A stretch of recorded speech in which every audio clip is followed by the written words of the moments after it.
Assalamualaikum warahmatullahi wabarakatuh. Perkenalkan kami dari kelompok 1 Fisika Tanah, karakteristik tanah Afisol yang disusun oleh Hara Energi BP 191023-1003, kemudian Andre Toti Ramadan BP 191023-1008, kemudian Arya Diasbi BP 191023-1016. Oke. Selanjutnya materi pertama akan dijelaskan oleh Hara Energi. Kepada Hara, dipersilakan. Terima kasih kepada moderator. Afisol merupakan tanah yang telah berkembang dengan karakteristik profil tanah membentuk sekuen horizon A, E, B, C yang terbentuk melalui proses kombinasi antara fossilisasi dan laterisasi pada daerah iklim basah dan biasanya terbentuk di bawah tegakan hutan berkayu keras.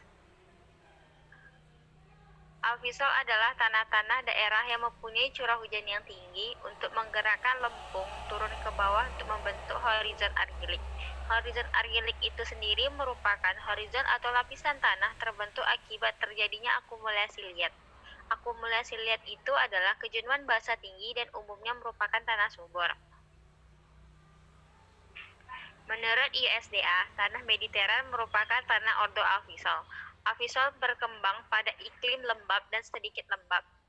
Curah hujan rata-rata untuk pembentukan tanah afisol pada 500 sampai 1300 mikro setiap tahunnya. Tanah afisol merupakan tekstur tanah liat yang tertimbun di horizon bawah.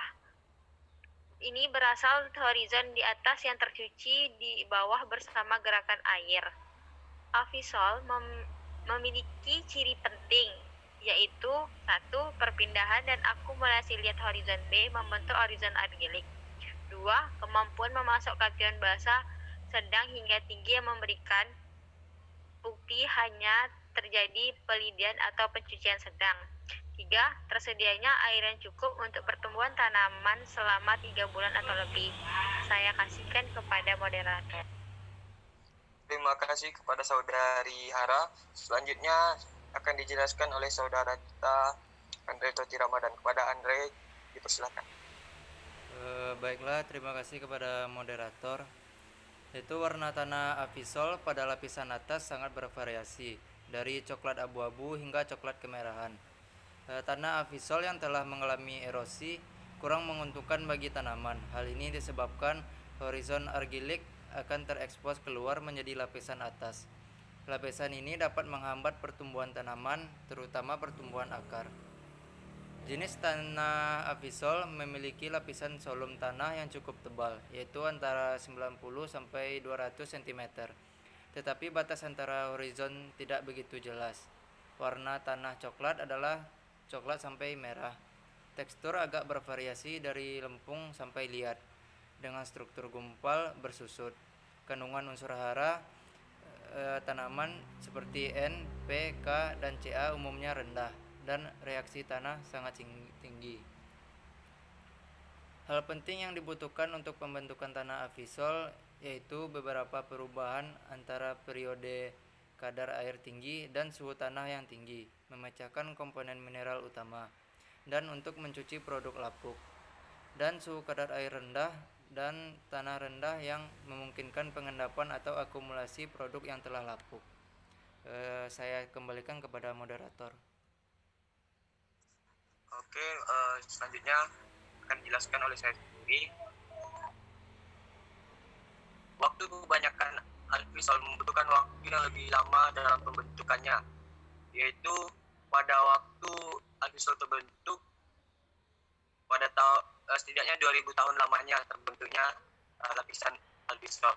Ketika horizon argilik terbentuk, yaitu kisaran 1000 tahun lamanya untuk bentuk yang jelas diri profil afisol. Dan periode lebih lama tergantung pada faktor-faktor pembentuk tanahnya. Selanjutnya, morfologi dan klasifikasi afisol.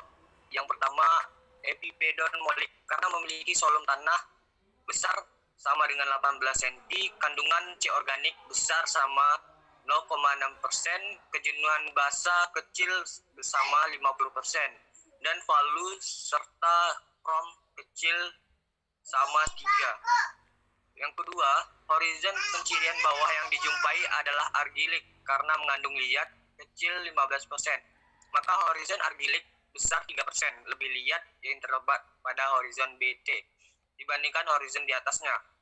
Subordo dikategorikan Udalf Great Group, yaitu Hapludalf subgroup tipe Hapludalf, famili tipe yaitu Hapludalf berlempung, campuran isotermik.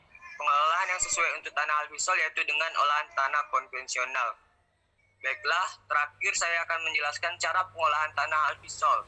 Yang pertama, pembuatan terasering pada lahan berlereng miring.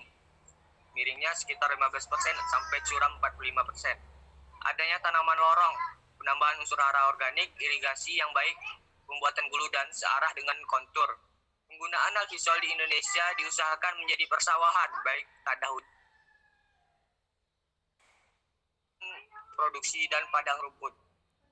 Baiklah, sekian dari penjelasan kelompok 1. Apabila ada kesalahan atau kekurangan, mohon dimaafkan. Wabillahi taufiq wal hidayah. Wassalamualaikum warahmatullahi wabarakatuh.